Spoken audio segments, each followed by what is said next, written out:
ओम श्री सद्गुरु परमात्मने नमः। श्री योग वशिष्ठ महारामायण निर्वाण प्रकरण सर्ग 270। श्री वशिष्ठ जी बोले, हे रामचंद्र जी, संवेदन फुरने से जब उसे रूप देखने की इच्छा होती है तब चक्षु इंद्रिय बन जाती है जो रूप को ग्रहण करती है। जब स्पर्श की इच्छा होती है तब त्वचा इंद्रिय बन जाती है जो स्पर्श को ग्रहण करती है। जब गंध की इच्छा होती है तब घ्राण इंद्रिय बनकर गंध ग्रहण करती है।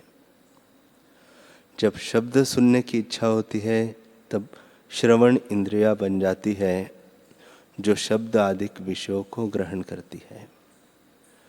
जब रस की इच्छा होती है तब रसना इंद्रिय प्रकट होकर स्वाद ग्रहण करती है। जब वही संवेदन चेतता है तब अपने साथ वायु को देखता है और उस वायु में प्राण फूरते देखता है। हे रामचंद्र जी, देखना, सुनना, रस लेना, स्पर्श करना, बोलना और गंध लेना आदि जहाँ जहाँ इंद्रियों के विषयों को ग्रहण करती है वह देश है। इंद्रिया जिस विषय को ग्रहण करने लगती है वे पदार्थ है और जिस समय ग्रहण करने लगती है वह काल है। इस प्रकार देश, काल और पदार्थ हुए हैं। फिर क्रम से शुभ अशुभ कर्म भासित होने लगे हैं। हे रामचंद्र जी, इस प्रकार संवेदन ने फूरकर जगत को रचा है और वह शरीर को रचकर इष्ट अनिष्ट को ग्रहण करता है। जो तुम कहो कि इंद्रियां तो भिन्न भिन्न हैं और अपने अपने विषयों को ग्रहण करती है, फिर सब इंद्रियों के इष्ट अनिष्ट इस जीव को कैसे होते हैं? तो इसका उत्तर दृष्टांत द्वारा सुनो। हे रामचंद्र जी, जैसे तुम एक हो और माला के दाने बहुत है पर सबका आश्रय सूत्र है, वैसे ही अहंकार रूपी सूत्र में सब इंद्रिय रूपी दाने हैं। इस कारण अहंकार रूप जीव इंद्रियों के सुख में सुखी और दुख में दुखी होता है। इंद्रिया आप ही से कार्य करने को समर्थ नहीं होती। अहंकार यानी जीव के सत्ता से चेष्टा करती है। जैसे शंख में आपसे बजने की सामर्थ्यता नहीं, पर जब पुरुष बजाता है तो शब्द करता है, वैसे ही इंद्रियों की चेष्टा अहंकार और जीव से होती है। हे रामचंद्र जी, वास्तव में न कोई इंद्रिया है, न इनके विषय है और न मन का फुरना है, सब आभास मात्र है। जब संवेदन फुरता है तब इतनी संज्ञा धारण करता है और जब संवेदन निर्वाण होता है तब सब कल्पनाएं मिट जाती है। श्री वशिष्ठ जी बोले, हे रामचंद्र जी, यह संपूर्ण कल्पना का क्रम मैंने तुमसे कहा है। जितना कुछ जगत देखते हो सो संवेदन रूप है। शुद्ध चिन्मात्र सत्ता के आदि आभास और चेतनता के लक्षण चित्त अहम अस्मि का नाम संवेदन है। उसके इतने पर्याय हुए हैं। कोई उसे ब्रह्म कहते हैं, कोई उसे ब्रह्मा कहते हैं, कोई विष्णु कहते हैं, कोई प्रजापति कहते हैं और कोई शिव आदि नाम लेते हैं। उस संवेदन ने आगे संकल्प से विश्व रचा जो अकारण है, किसी कारण से नहीं बना। काकतालीय न्याय से अकस्मात आभास उपजा है और साकार दिखता है, परंतु अंतवाहक है। व्यवहार सहित दिखता है परंतु अव्यवहार है। हे रामचंद्र जी, अंतवाहक रूप संवेदन ने आगे जो विश्व रचा है वह भी अंतवाहक रूप है, परंतु अज्ञानी को संकल्प की दृढ़ता से आदि भौतिक रूप दिखता है। जैसे संकल्प नगर और स्वप्नपुर संकल्प से भिन्न नहीं, और संकल्प की दृढ़ता से ही आकार रूप पहाड़, नदियाँ, घट, पट आदि पदार्थ प्रत्यक्ष दिखते हैं, परंतु बने तो कुछ नहीं, शून्य रूप है। वैसे यह जगत शून्य रूप निराकार है। हे रामचंद्र जी, आदि अंतवाहक रूप संवेदन ही बहिर्मुख फुरने से देश काल पदार्थ रूप होकर स्थित हुआ है। जब बहिर्मुख फुरने से देश काल पदार्थ रूप होकर स्थित हुआ है, जब बहिर्मुख फुरना मिट जाता है तब जगत आभास भी मिट जाता है। जैसे स्वप्न का आभास जगत तब तक दिखता है जब प्राणी निद्रा में सोया होता है, पर जब जागता है तब स्वप्न का जगत मिट जाता है और एक अद्वैत रूप अपना आप ही भासित होता है। वैसे ही यह जगत अज्ञान के निवृत्त होने पर लीन हो जाता है। सब जगत निराकार है, पर संकल्प की दृढ़ता से आकार दिखते हैं। हे रामचंद्र जी, संवेदन में जो संकल्प फुरता है वही अंतःकरण चतुष्ट होकर भासित होता है। पदार्थों के चिंतन से इसका नाम चित्त है। संकल्प विकल्प के संसरण से इसका नाम मन है। ज्यों का त्यों निश्चय करने से इसका नाम बुद्धि है, और वासना के समूह मिलने से इसे पुरेष्टका कहते हैं।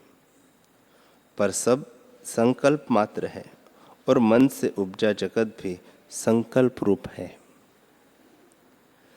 जैसे इंद्रजाल की बाजी और स्वप्न का नगर संकल्प की दृढ़ता से पिंडाकार भासित होते हैं, परंतु सब आकाश रूप शून्य है, वैसे ही यह जगत आकाश रूप है, आत्मा से कुछ भिन्न नहीं है। जो तुम कहो कि दिखता क्यों है, तो जिसमें दिखता है उसे वही रूप जानो। देश काल, नदी, पहाड़, पृथ्वी, देवता, मनुष्य, दैत्य, ब्रह्मा से लेकर कीट पर्यंत जो स्थावर जंगम रूप जगत दिखता है सो सब ब्रह्म रूप है। वेद, शास्त्र, जगत, कर्म, स्वर्ग, तीर्थ इत्यादि जो पदार्थ है वे भी सब ब्रह्म रूप है। वही निराकार अद्वैत ब्रह्म सत्ता संवेदन से जगत रूप होकर भासित होती है।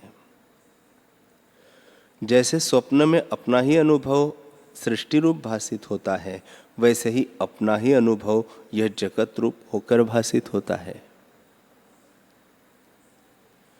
जैसे समुद्र द्रवता से तरंग होकर भासित होता है, पर जल ही जल है, वैसे ही शुद्ध चिन्मात्र में संवेदन से जो जगत आभास फुरता है वह ब्रह्म ही ब्रह्म है, भिन्न कुछ नहीं। हे रामचंद्र जी, जो कुछ तुमको दिखता है सो सब अपने आप में स्थित अच्युत और अनंत रूप है। श्री वशिष्ठ जी बोले, हे रामचंद्र जी, जब दृष्टा दृश्य रूप को चेतता है तब विश्व होता है। वह विश्व अंतवाहक रूप है। निराकार संकल्प को अंतवाहक कहते हैं। जब दृश्य में अहम भाव से चेतनता रहती है तब अंतवाहक से आदि भौतिक शरीर हो जाता है। आदि में जो ब्रह्मा नाम का संवेदन फुरा है वह अंतवाहक शरीर हुआ है। जब उसने बारंबार अपने शरीर को देखा तब वह भी आदि भौतिक चतुर्मुख हो गया। उसने ओमकार का उच्चारण करके वेद और वेद के क्रम को रचा और संकल्प से विश्व को रचा। जैसे कोई बालक मन में बगीचा रचे और उसमें नाना प्रकार के वृक्ष, फल, फूल, टास और पत्ते रचे, वैसे ही ब्रह्मा ने जगत को रचा और अंतवाहक जीव उपजे। जब जीवों को शरीर में दृढ़ अभ्यास हुआ तब वे अंतवाहक से आधिभौतिक हो गए। राम जी ने पूछा, हे भगवान, ब्रह्म सत्ता तो निराकार था, उसको शरीर का संयोग कैसे हुआ? उससे आदि भौतिकता कैसे हो गई? वशिष्ठ जी बोले, हे रामचंद्र जी, न कोई शरीर है और न किसी को शरीर का संयोग हुआ है। केवल अद्वैत आत्मसत्ता अपने आप में स्थित है। उसमें जो चैतन्य संवेदन उपजा है, वही संवेदन दृश्य को चेतता रहता है, वही जगत रूप होकर स्थित हुआ है। जब संकल्प की दृढ़ता हुई तब उसे अपने साथ शरीर और आकार दिखने लगे, परंतु सब आकाश ही है, कुछ बने नहीं। जैसे स्वप्न की सृष्टि को उपजी कहिए तो उपजी नहीं और उसका कारण भी कोई नहीं, केवल आकाश रूप है और कोई पदार्थ उपजा नहीं, परंतु स्वरूप के विस्मरण से आकार भासित होते हैं। वैसे यह शरीर और जगत जो दिखता है वह केवल आभास मात्र है और असंभावना की दृढ़ता से प्रत्यक्ष भासित होता है। जब स्वरूप का विचार करके देखोगे तब शांत हो जाओगे। हे रामचंद्र जी, अविद्या भी कुछ वस्तु नहीं है। जैसे स्वप्न के पदार्थ अविद्यमान होते हैं और विद्यमान दिखते हैं, पर जागने पर विद्यमान हो जाते हैं,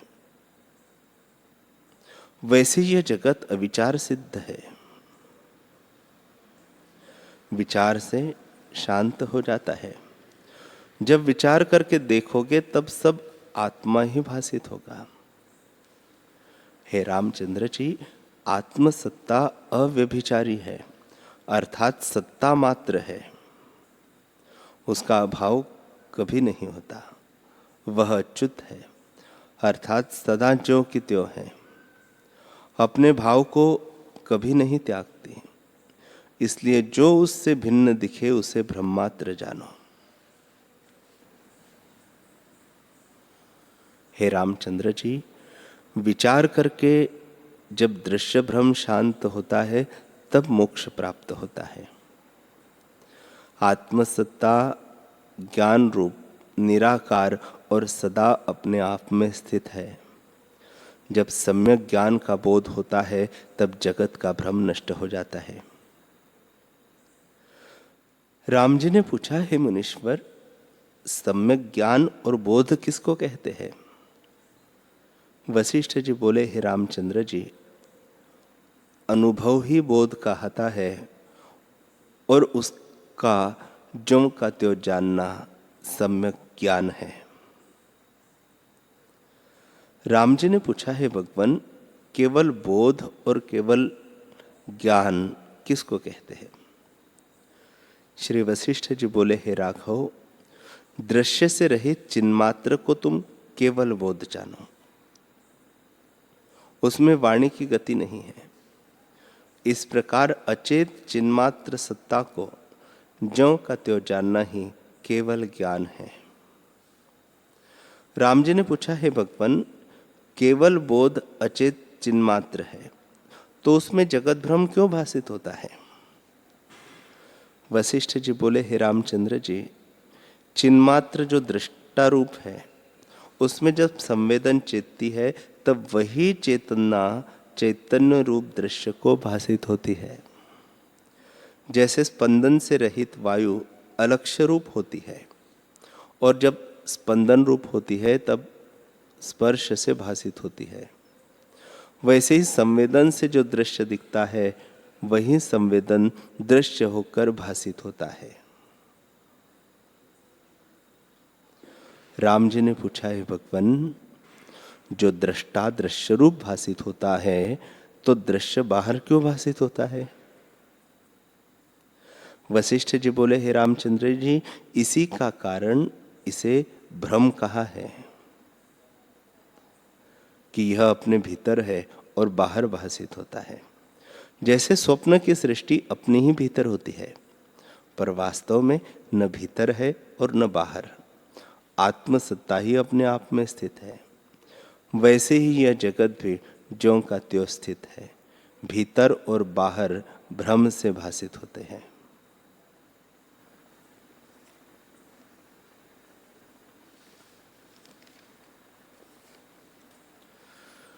हरि ओम,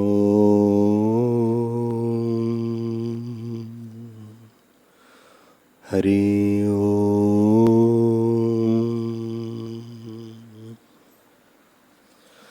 हरि ओम। ओम सहनावतु सहनौ भुनक्तु सह वीर्यं करवावहै तेजस्विनावधीतमस्तु मा विद्विषावहै। ओम शांति शांति शांति। श्री सद्गुरुदेव भगवान की जय।